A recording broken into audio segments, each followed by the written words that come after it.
Right outside of this one church town, there's a gold dirt road to a whole lot of nothing. Got a deed to the land, but it ain't my ground. This is God's country. Look, I can't do a cappella, okay? This is a movie about singing, and I can't do a cappella, so that's what you're gonna get.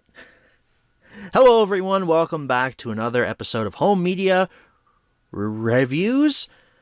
This one is on Pitch Perfect. I'm sure every one of you was thinking, oh, this is one of Garrett's favorite movies, right? Pitch Perfect? He loves this kind of stuff. You would be not correct in assuming that. I'm not a fan of musicals, this kind of like sappy musical type stuff. They're not my thing. I've never really liked them that much, but this is one of Hope's favorite movies, and she picked it for Home Media Reviews. So let's not waste any time. Let's jump right into the history of Pitch Perfect.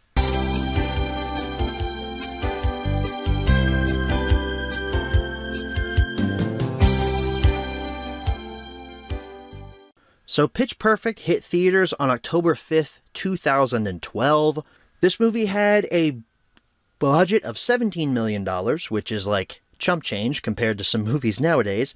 And on that, it grossed $115.4 million on that budget. That is an insane profit for a small movie that I believe was based on a book, if I'm not mistaken. I think I saw that at the end of the credits based on the book by some author. I can't remember what her name was. But that's a huge profit for Universal. I can see why they made 2 sequels to this. Unlike the last few weeks, I'm not going to forget to tell you my history with this movie before we leave the history section. So, my history with Pitch Perfect, I did not see this movie in theaters. I had no interest in it. I was 13 when this movie came out. I didn't have interest in a cappella or choir or anything like that, so didn't see it in theaters. I had heard about it from several friends about how it was really good. Several of my friends were in choir when I was in like high school and stuff, and they thought it was really fun. The sequels came and went, and I thought I'd never have to see this franchise. Until I met my soon-to-be wife. As mentioned last week, this was one of the first movies that Hope really expressed to me that this was one of her favorites. As I mentioned previously, I didn't think Hope was much of a movie person when I first met her. She had a couple favorites, but was never really like, hey, this really like defines me as a person. She really just kind of struck me as someone who watched movies occasionally for fun, but wasn't really like into them like I was. Until we started talking about Pitch Perfect, and she was like, wow, this movie's fantastic. This was like literally my life when she was in high school. She was in choir. She sang at church back then, still does to this very day. This was like a defining movie for her when she was younger. And she was like, we have got to watch this at some point. It took a couple of months for me to find a good condition Blu-ray for her because she only owned the movie on DVD. Me being a faithful boyfriend at that point, I had to upgrade that for her. I couldn't let her watch Pitch Perfect on DVD. That's just, gross.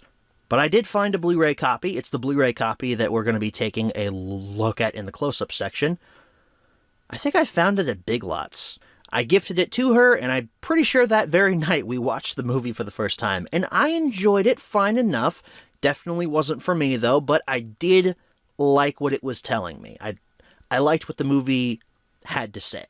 Speaking of the Blu-ray, the Blu-ray/DVD release hit on December 18th, 2012.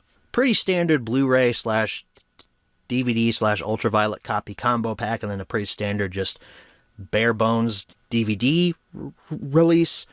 On May 5th, 2015, we got a reprint of the Blu-ray. I believe this was around the time that Pitch Perfect 2 was hitting theaters. So we got the Aka Awesome Edition Blu-ray release with new artwork and presumably new special features. Later on in 2015, we got the Pitch Perfect 2 movie collection. Like I said, Pitch Perfect 2 had just hit theaters back in May, so now it's time for Pitch Perfect 2's physical media release. Why not pick them both up in this little value pack? This set hit on September 22nd, 2015. November 28th, 2017 brings us a reprint of this very same set. No changes to the artwork or bonus content or anything. It's the exact same set, just reprinted 2 years later. But we also got a reprint of the standard Blu-ray on November 28th, 2017. It was reprinted without the DVD packaged in. You just got the Blu-ray and a digital copy. Not even an ultraviolet copy, because ultraviolet was dead by this point. March 20th, 2018 brings us the Pitch Perfect trilogy, because Pitch Perfect 3 was now a thing. So you could get all 3 movies packaged together if you, for some reason, didn't pick up Pitch Perfect 1 and 2, but you wanted to see 3 for some reason. We also got the 4K of Pitch Perfect. That also hit on March 20th, 2018.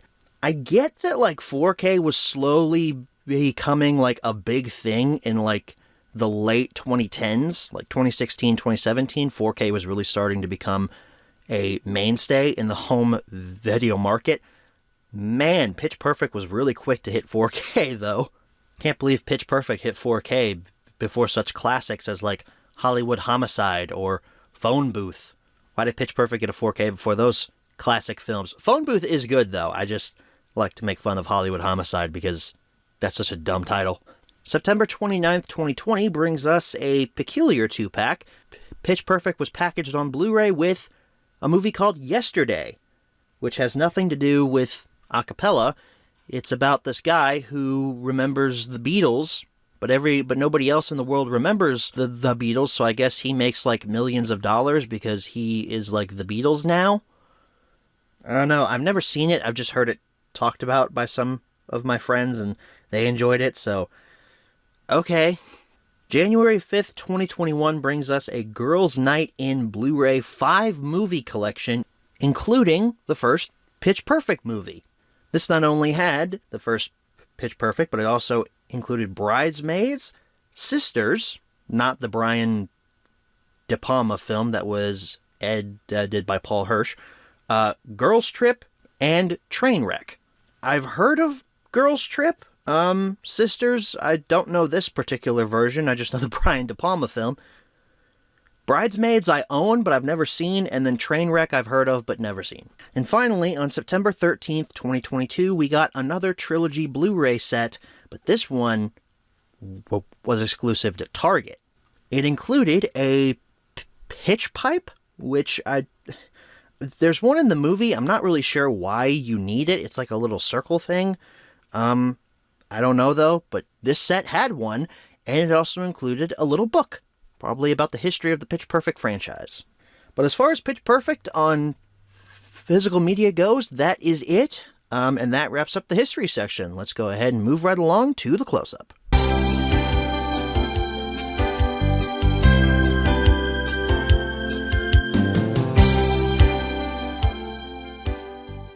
Alrighty, everyone, here's your close-up look at Pitch Perfect. We only have one copy here to look at, the 2015 Blu-ray release, also subtitled the Aka Awesome edition.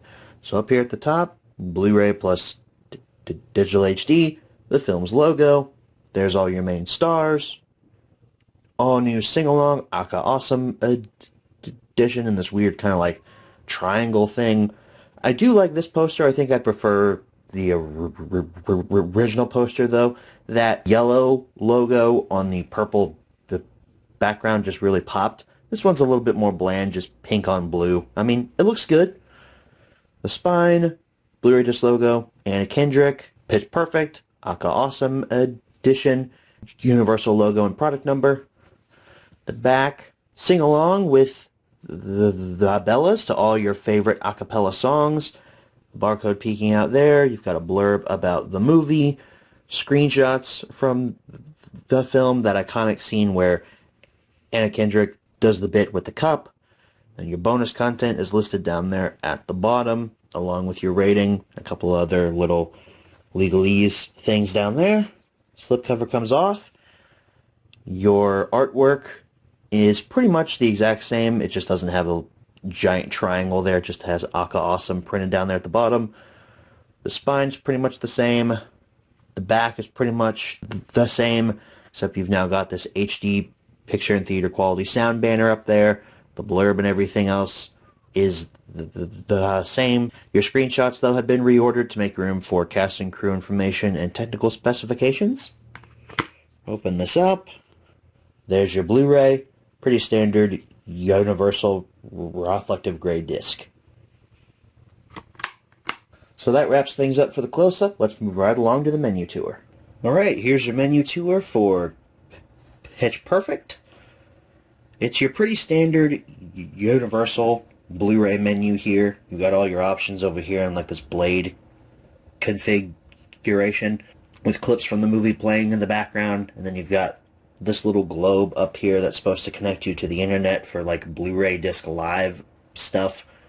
I don't think any company still supports Blu-ray Disc Live, especially since it's telling me that your Blu-ray player is not connected to the internet, even though I'm using my Xbox and it is indeed connected to the internet. But your options are play, chapters, setup, and extras.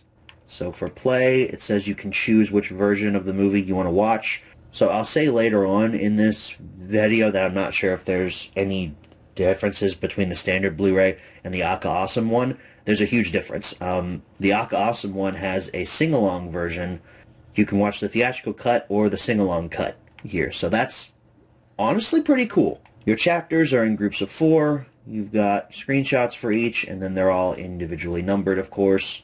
And you have 20 scenes, 19 if you don't count the credits. You've even got a little progress bar down here that tells you at what point in the movie you're at. So during the final scene, you're at 1 hour 38 minutes, and then during the credits, you're at 1 hour and 44 minutes. So for a movie that runs about 1 hour 50 with credits, not a great number of scenes, but I'd say a good number. So we're now in setup, spoken language. We've got an English 5.1 mix, a French 5.1 mix, a descriptive video service mix, which is a narrated description of key visual elements for the blind or visually impaired.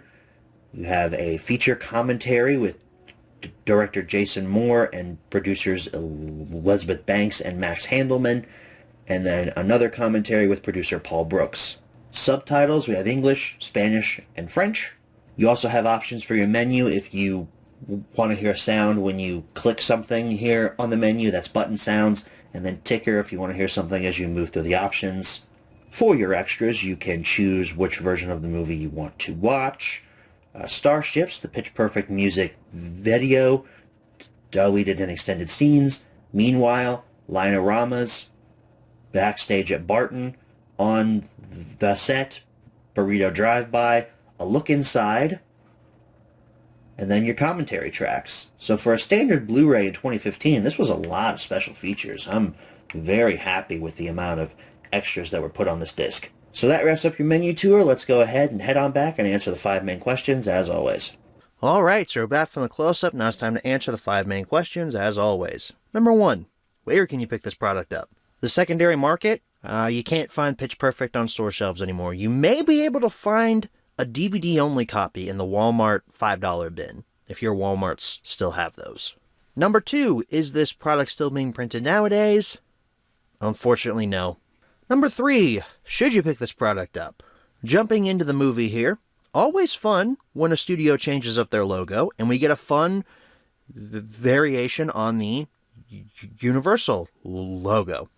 Not only was Pitch Perfect released during their 100th anniversary, the music here is a cappella style. That's always fun. Women are about as good as a cappella as they are at being doctors. Not a line I expected to be in this movie, but a very funny one. Effie Trinket is also here. Elizabeth Banks. Fun to see her here and not ruining Charlie's Angels. Anna Kendrick is our star here, and she's definitely playing the stereotypical loner character who thinks she's way more interesting than she actually is. She reminds me of Andrew Garfield in the first Amazing Spider-Man, which coincidentally came out the same year. She's not bad in this role, it's just really hard for me to connect to her character in the first half hour. Rebel Wilson is trying way too hard to be funny in her introduction. It started out not funny, kind of got a little bit funny, and then when she starts mermaid dancing, it gets not funny again. I like her in the movie overall, her introduction scene was really like, ugh, is this what she's going to be throughout the whole movie? Which she kind of is, but it gets way more charming. The guy who plays Jesse here, he reminds me of a watered down Zachary Levi, but he's actually played by Skylar Astin. I don't know anything about this guy. He just looks like, let's take Zachary Levi, but make him not Zachary Levi. He plays cocky well, and he doesn't let up on his relentless egomania. The P. Diddy reference from Becca's dad, that certainly didn't age very well. The montage with the a cappella auditions is probably the funniest scene in the movie. I'm a sucker for these kind of montages, and for supposedly being bad at a cappella singing, a lot of these kids aren't that bad. They're a hell of a lot better than me. Anna Kendrick killed it with that cup number. That's a lot to remember, even while you're singing. Extremely impressive. I can't get enough of Adam Devine as the technically main villain of our movie. He plays this guy named Bumper, and he's so charismatic, it's really hard to root against him. I love him in every scene. He brings this, like, manic, just egocentric mania here. It's really fun. Like, halfway through the movie, they do a performance at a sorority, and apparently it's bad. I didn't think it was that bad. To be fair, though, I'm no a cappella expert, but maybe it was the worst thing ever, and I just didn't notice. In the riff-off scene, I cannot stop staring at Anna Kendrick's teeth. They are so white and pronounced, and for the rest of the movie, all I'm looking at is those teeth. Like, what in the world? What dentist are you seeing that's able to get them that pristine? I mentioned Elizabeth Banks is in this movie, but she's also paired with John Michael Higgins throughout most of these a cappella performances, and the commentary between these two is the highlight of the halfway to regionals portion. These two are so great with their biting sarcasm and John's blatantly sexist comments. It's hilarious. The big emotional breakup scene happens during the last half hour, and the character of Aubrey proves that she suffers from the same condition that Harrison Ford suffered from for years. It's called stick-in-ass syndrome. Look, Aubrey, okay, Becca is just trying to spice things up here. You guys are doing the exact same routines over and over again. All she wants is to change things up just a little bit. She's proven multiple times that it works to change things up, and you just keep biting her head off at every moment. What can I say? I was invested in this relationship. I really enjoyed them. I feel nothing for Becca and Jesse's relationship, though. Not much of the film's runtime has been dedicated to actually making me care about this relationship, and that stinks because a lot of the last half hour or so is dedicated to the two of them, like, splitting up or whatever, and I just didn't care about it. I don't understand why Becca just constantly wants to be alone. I know the explanation later on is that her parents split up and now she doesn't want to, like, be a part of a relationship moving forward, but shouldn't that motivate you to want to do better than your parents? My side of things is I'm coming from a perspective where my parents are still together, so I don't know how that would affect Becca on a personal level. Me being me, though, I would want to be better than my own parents if they ever split up. I would want to not repeat those same mistakes, but I don't know because my parents are still together. God forbid anything ever happens to them. It's like the writers had this one character trait for Becca and they didn't want her to evolve at all, so they just kept repeating over and over again. She wants to be alone. She is a loner. Be alone. And they just wouldn't let her evolve. Like, let her be happy. It is a huge fist bump moment, though, when they play the Breakfast Club song during the final performance. That is one thing I'll say about the movie. There's good setup and payoffs throughout. Jesse's roommate, I can't remember what his name was, but he's basically your stereotypical Star Wars nerd, and he wants to be a part of the a cappella group, but he gets denied, and then at the very end, Jesse says, hey, why don't you come on in, since Bumper's an asshole, and you left us to go and party with somebody else. So then his roommate gets the chance to shine on stage. That was a really good setup and payoff there, and then, of course, the Breakfast Club stuff. I have to agree, though, Breakfast Club is a good movie, and it's making me wish I was watching it over this. I kid, of course. I don't hate Pitch Perfect in any way, shape, or form. There's a lot of good stuff here. There's a lot of funny comedic moments, way more comedy in this than I ever expected. It's been years since I saw Pitch Perfect with Hope for the first time. May have been like 2019, 2020, so I'm basically watching this movie for the first time. There's a lot of good comedic moments in this movie, a lot of memorable, quotable lines. But at the end of the day, I didn't feel anything for the character of Becca, and she's supposed to be our main character here. If anything, I would have preferred if they had told this movie from Aubrey's perspective. As one note as she is written throughout this movie, she's got a lot more depth to her. And I feel that she would have been a better lead over Anna Kendrick's Becca character. You could still have Anna Kendrick in the movie, that's fine, but let's give Aubrey her chance to actually shine. She's like a quote-unquote antagonist throughout because she wants to stand up to Becca changing things up, but I really think that this movie would be better if they told it from Aubrey's perspective, if they made her the main character as opposed to Becca. As it stands, though, Pitch Perfect is a fine movie. It's not one of my favorites, it's not one I'm going to go back to, but for someone like Hope who grew up in choir and knows how to sing and all that stuff and knows this world, I understand why it's one of her favorites. I may not care about the love story, and I would personally probably axe the entire subplot just to streamline this entire movie. Probably cut out about 20 minutes if we got rid of the love story because it's about 20 minutes too long. But that doesn't mean I'm not going to recommend it because I am recommending Pitch Perfect. I think that if you haven't seen it, you should go out and see it because it is a well-made film. There's not a lot here for me personally, if that makes any sense. Number 4, where should you pick this product up? Same answers as number 1. And number 5, what price should you pay? Well, the Blu-ray release of this is not very rare. You can find it in a lot of used physical media places, half-price books, pawn shops. The original Blu-ray, not the reprinted one, the Aka Awesome one. I have only seen that once. That was at Big Lots, the one that I picked up for Hope. So, the original Blu-ray I wouldn't pay any more than $5 for. And honestly, I don't know if there's any changes between the Aka Awesome version and the original Blu-ray. So, probably about $5 to $10 for either one of them. DVD, again, they're a dime a dozen. DVD of this probably sold like hotcakes, so I wouldn't go any more than $5 for that. The 4K, on the other hand, wasn't on the market for very long. It was around for maybe 1 to 2 years, especially if you find it with the slipcover. That thing probably worth about $25 to $30.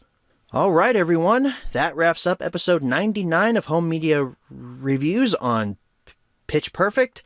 I don't want you guys to get the wrong idea. I like this movie enough to recommend it, but if I never see it again, fine. I have now officially reviewed a musical here on Home Media Reviews, which I guess if you want to count like Aladdin and The Lion King as quote-unquote musicals, technically this is like the 3rd or 4th one, but I don't really count those as musicals. Those are animated movies. So this is really the first musical type movie, even though this one isn't really a musical. It's not like The Wizard of Oz or something, which that also isn't musical. Bad example. This isn't like Les Mis or something. So next week, we hit the big milestone of episode number 100 of this show. Everyone out there, I'm sure, is wondering, what's Garrett gonna cover for episode number 100? What has Hope chosen for him to review?